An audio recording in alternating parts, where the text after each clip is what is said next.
Welcome to the Bong visitors.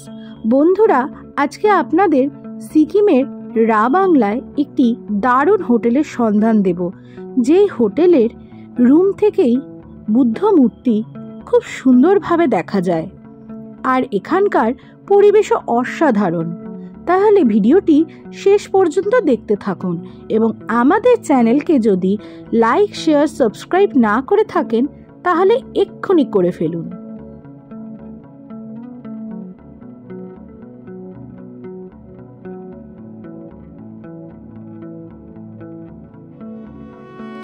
আমরা শিলিগুড়ি থেকে রওনা দিয়ে সেবক রোড ধরে তিস্তা নদীকে ডান পাশে রেখে 4 ঘন্টার মধ্যেই পৌঁছে গেলাম রা বাংলা। অবশেষে আমরা রা বাংলাতে পৌঁছে গেলাম এবং আমাদের হোটেল বুদ্ধ পার্ক রেসিডেন্সিতে আমরা চেক ইন করে নিলাম।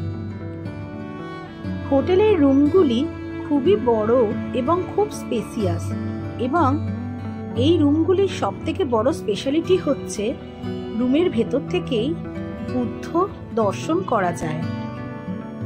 Hello friends, welcome to the Bong visitors. আজকে আমরা একটা নতুন জায়গায় এসেছি, যদিও এই জায়গাটিতে আমি আগে ভিজিট করেছি, বাট রিভিজিটের তো কোনো অসুবিধা নেই। খুব সুন্দর জায়গা। আজকে আমরা এসেছি সাউথ সিকিমের রা বাংলা। বুদ্ধ পার্ক রেসিডেন্সি হোটেলটি আমরা অনলাইনে বুকিং করেছিলাম, তার লিংক ডেসক্রিপশন বক্সে দিয়ে দিলাম।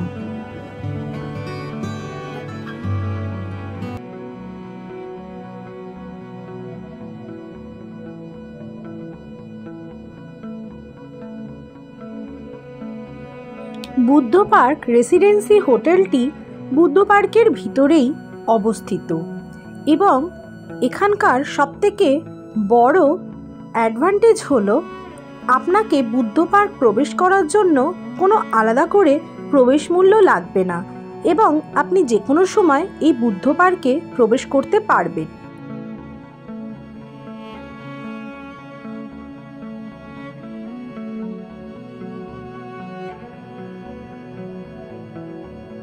এই হোটেলটির সন্ধান পাওয়া মাত্রই আমরা ডিসাইড করেছিলাম রা বাংলা এলে আমরা এই হোটেলেই স্টে করব।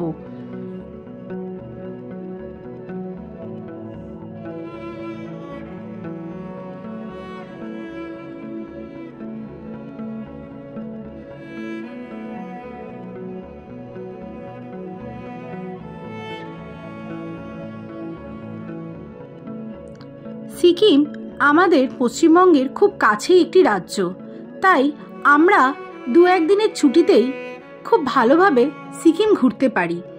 আর দক্ষিণ সিকিমের রা বাংলা নামচি আপনারা খুব কম দিনের মধ্যেই খুব ভালোভাবে ঘুরতে পারবেন এবং আপনাদেরকে রেফার করব, যদি আপনারা রা বাংলায় আসেন তাহলে অবশ্যই এখানে একটা দিন থাকুন এই বুদ্ধ পার্ক রেসিডেন্সিতে।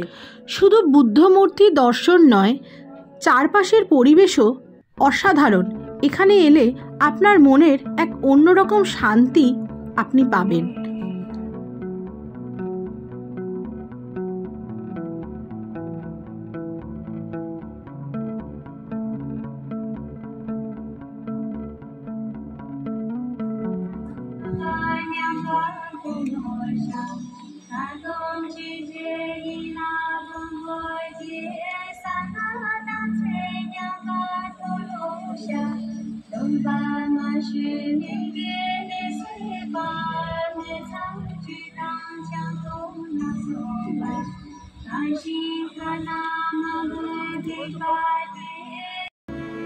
শুধু দিনের বেলা নয়, রাতের বেলাও এখানকার পরিবেশ অসাধারণ।